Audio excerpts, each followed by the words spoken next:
प्रियजनों, राधे राधे, जय श्री कृष्णा। मैं हूं चाणक्य राज भारद्वाज और आप देख रहे हैं राशि ज्योतिष, दर्पण मन का, सुख जीवन का। प्रियजनों, बहुत बहुत स्वागत और हार्दिक अभिनंदन आपका इस महा एपिसोड में, जिसमें मैं बात करूंगा मासिक राशिफल के रूप में मार्च 2024 के राशिफल की। और आज जिस राशि के विषय में मैं चर्चा करूंगा प्रियजनों, वह है राशि चक्र की अंतिम राशि मीन राशि। तो मीन राशि के जातक मेरे साथ बने रहें वीडियो में अंत तक, क्योंकि मैं बताऊंगा 1 मार्च 2024 से और 31 मार्च 2024 तक कैसा रहेगा आपका समय, क्या कहते हैं आपकी किस्मत के सितारे, और क्या रहेगा आपके भाग्य में। क्या भाग्य आपका चमकेगा या फिर होंगे आप किसी कार्य में फेल।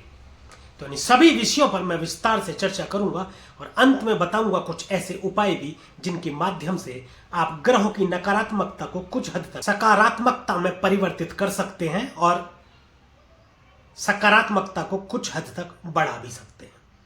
तो चले परिजनों, देर नहीं करते, शुरू करते हैं। और सबसे पहले हम शुरू करेंगे गुरु से। गुरु को प्रणाम करते हुए और गुरु से ही हम शुरू करते हुए देखते हैं कि गुरु कहां पर गोचर करते हुए आपको कैसा फल प्रदान कर रहे हैं। तो परिजनों, गुरु जो गोचर कर रहे हैं वह कर रहे हैं आपके धन भाव में,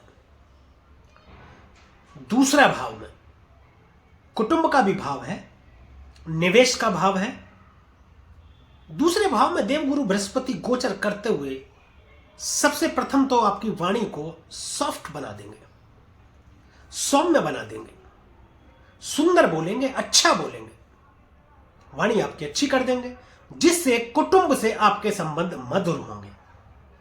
निवेश इत्यादि में आपको फायदा पहुंचा सकते हैं। ये यदि पहले कहीं निवेश आपने किया हुआ है तो उसमें उसकी जो मूल्य है बढ़ सकता है, या अभी आप करना चाहते हैं तो आप कर सकते हैं। यदि निवेश करेंगे तो उसमें आपको फायदा ही मिलेगा। विवाह के योग भी बनाते हैं देवगुरु बृहस्पति, संतान प्राप्ति के योग बनाते हैं, फाइनेंस से संबंधित कोई बड़ी उपलब्धि आपको मिल सकती है। अभी देखिए, देवगुरु बृहस्पति की जो पहली दृष्टि है वह जाएगी आपके छठे भाव में। छठा भाव रोग रिपूर्ण का है। दूसरे भाव में बैठकर छठे भाव में दृष्टि डाल रहे हैं। तीनों से ही आपको मुक्ति दिलाने का कार्य करेंगे देवगुरु बृहस्पति। और सबसे बड़ी बात मैं बताऊं, ये लगन के स्वामी हैं। लगन के स्वामी धन भाव में बैठे हैं, अच्छा फल प्रदान करेंगे। लगन क्या, लगन प्रियजनों, लगन आप खुद होते हैं, यानी कि आप खुद ही जाकर के धन भाव में बैठ गए हैं तो अच्छा ही फल प्रदान करेंगे। और ये आपके कर्म भाव के भी स्वामी बने हैं। आपके कर्मों से आपको धन की प्राप्ति होगी, ऐसा आप कर्म करेंगे। कार्यस्थल पर आपको सफलता मिलेगी, जिसके चलते आपके व्यापार में वृद्धि होगी और आपको धन प्राप्ति के योग बनते हैं। अब बात करते हैं इनकी दूसरी दृष्टि की, जो कि सप्तम दृष्टि है। सप्तम दृष्टि जा रही है अष्टम भाव में।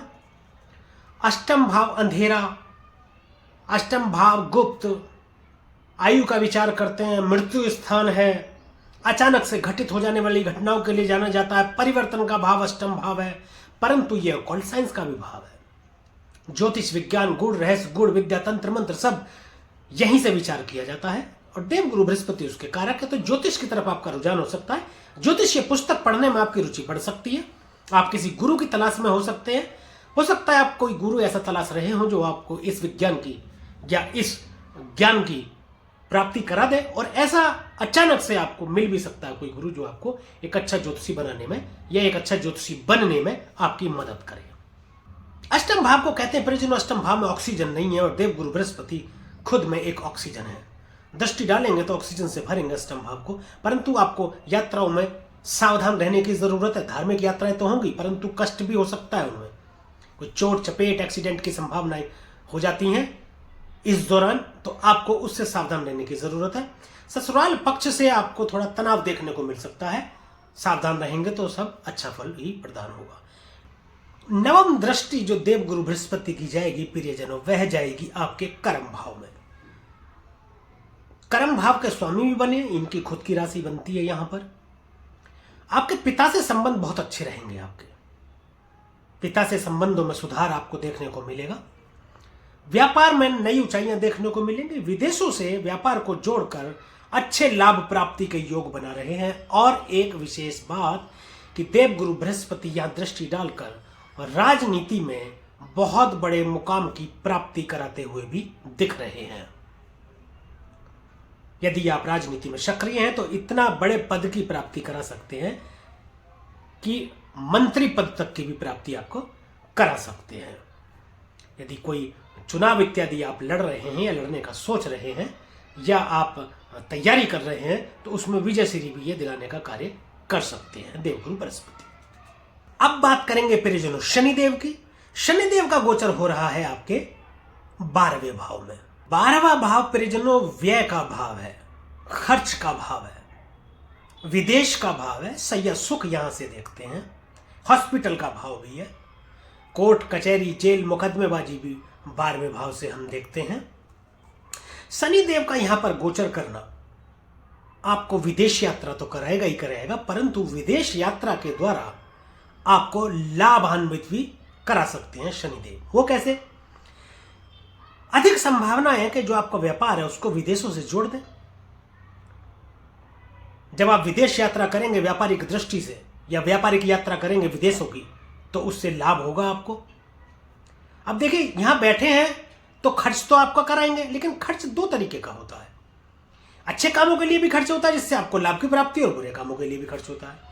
अच्छा काम यह है कि मान लीजिए आप अपने व्यापार में पैसा खर्च करते हैं, जैसे आप यात्रा ही करते हैं, विदेश यात्रा करते हैं तो आप खर्चा करते हैं, परंतु वो खर्चा करते हैं तो वह लाभ की स्थिति भी बनाएंगे। देखिए जब तक व्यापार में आप कुछ डालेंगे नहीं तो निकालेंगे कैसे? व्यापार में पैसा लगाना पड़ेगा तभी तो पैसा वापस आपको आएगा और लाभ के साथ आपको आएगा। तो विदेश यात्रा कराएंगे। और शनिदेव की तीसरी दृष्टि जाएगी आपके धन भाव में, परंतु चिंता की कोई बात नहीं है, गुरुदेव वहां पहले से उपस्थित है। वाणी में दोष के चलते थोड़ा सा कुटुंब से आपके संबंध खराब हो सकते हैं, कहीं निवेश में नुकसान भी हो सकता है, परंतु देवगुरु बृहस्पति उसको संभाल लेंगे और ज्यादा नुकसान की स्थिति नहीं होने देंगे। सप्तम दृष्टि शनिदेव की छठे भाव में जा रही है, रोग रिपु ऋण का भाव है, संयुक्त दृष्टि है छठे भाव में। देवगुरु बृहस्पति की भी दृष्टि है, शनि की भी दृष्टि जा रही है, तो रोग रिपु ऋण का नाश हो रहा है आपका। जो भी आपके गुप्त शत्रु हैं, कुछ ऐसे शत्रु होते हैं ना कि आपके साथ रहते हुए तो ऐसा प्रतीत करते हैं या ऐसा प्रतीत कराते हैं कि उनके जैसा या उनके जितना इस पृथ्वी पर आपके लिए शुभचिंतक कोई है नहीं, परंतु जैसे ही आपसे अलग होते हैं यानी आपकी पीठ पीछे आपसे शत्रुता निभाते हुए आपका नुकसान करने का विचार रखते हैं, नुकसान करने की सोचते हैं, तो ऐसे शत्रु अपनी ही परेशानियों में उलझ करके अपना ही नुकसान कर बैठेंगे और आपका कोई कुछ बिगाड़ नहीं पाएगा। दसम दृष्टि जो जाएगी वह जाएगी आपके भाग्य स्थान में। भाग्य स्थान में दृष्टि डालेंगे तो बड़े भाई से थोड़े मनमुटाव की स्थिति हो सकती है, परंतु आपके भाग्य में वृद्धि करके आपको लाभान्वित कर सकते हैं। ये लाभ प्राप्ति के योग बनाते हैं क्योंकि लाभ भाव के भी ये स्वामी बने हैं और भाग्य भाव में दृष्टि डाल रहे हैं।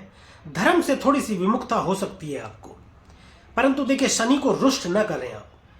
शनि के लिए कहा जाता है कि आप अपना आचरण ठीक रखें, आप अपने कर्म ठीक रखें तो शनि उत्तम फल प्रदान करते हैं। दूसरों से वादा खिलाफी ना करें, जो वादा करें उसको निभाएं, झूठ ना बोले, कपटी ना बने, तो शनि आपको उत्तम फलों की प्राप्ति करेंगे। शनि के बाद प्रियजनों बात करेंगे राहु की। राहु आपकी लगन में गोचर कर रहे हैं। देखिए लगन का मतलब आप खुद, तो लगन में जो राशि बनती है या जो ग्रह बैठता है तो ये समझ लीजिए कि वह ग्रह आप खुद हो जाते हैं। आप खुद राहु हो गए। राहु क्या है? राहु एक भ्रम है।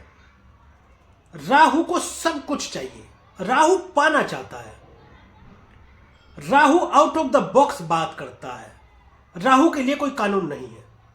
यहां बैठ करके आपके सिर पर हावी रहेगा, आपके निर्णय गलत हो सकते हैं, आप समझ ही नहीं पाएंगे कि मुझे क्या करना चाहिए। कई बार आपको लगेगा कि मैं ये करूं या मैं वो करूं या मैं सब कर लूं, क्योंकि आपको ऐसा लगता है कि सब कुछ मुझे मिल जाना चाहिए और मैं सबको ऑपरेट करूं। ऐसा स्वभाव राहु का है। तो थोड़ा सा आप अपने कर्मों को नियंत्रित कर अपने स्वभाव को यदि अच्छा रखेंगे तो राहु के उत्तम फलों की प्राप्ति भी आपको हो जाएगी।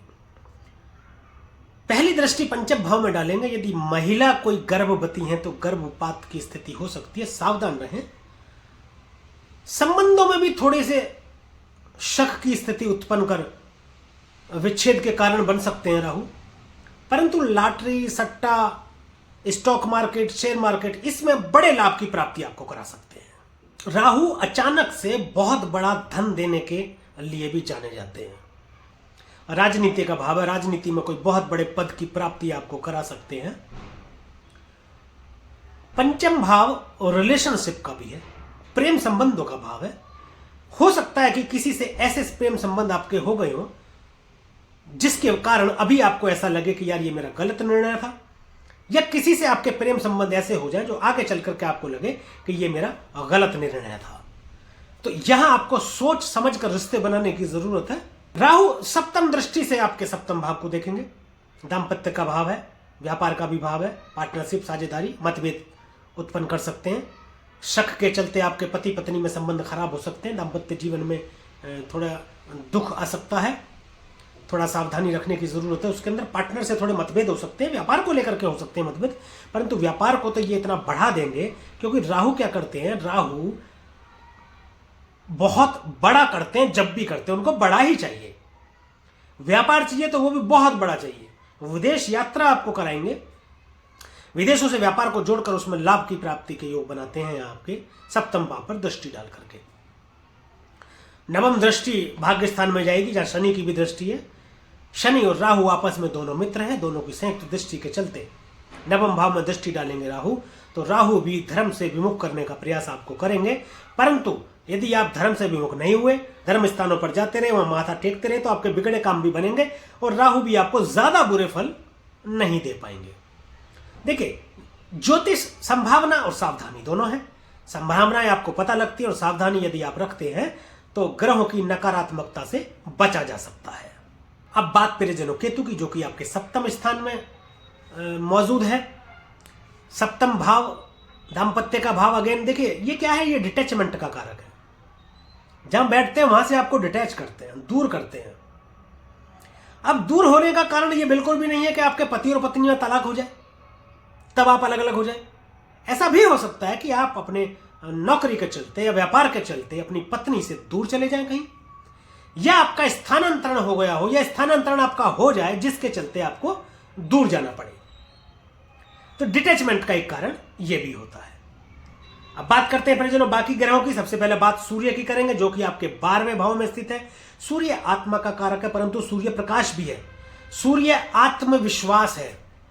आत्मविश्वास से सूर्य भर देंगे आपको। 12वें भाव में सूर्यदेव कोई बहुत अधिक अच्छा फल प्रदान नहीं करते हैं। विदेशों से आपको लाभ करा सकते हैं सूर्यदेव, परंतु सरकारी कामों में कुछ रुकावट देखने को मिलेगी, सावधानी रहने की जरूरत है।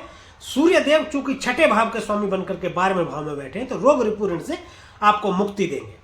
तो छठे भाव के स्वामी है तो उन सभी चीजों को खर्च कर देंगे, खर्च के भाव में बैठ करके, जो भी छठे चीज को रिप्रेजेंट करती हैं। जैसे रोग यदि कोई है तो उससे छुटकारा आपको मिल जाएगा, शत्रु कोई है तो उससे भी आपको मुक्ति मिलेगी, कर्जा यदि आपने कोई ले रखा हुआ तो उससे भी आपको मुक्ति मिलेगी।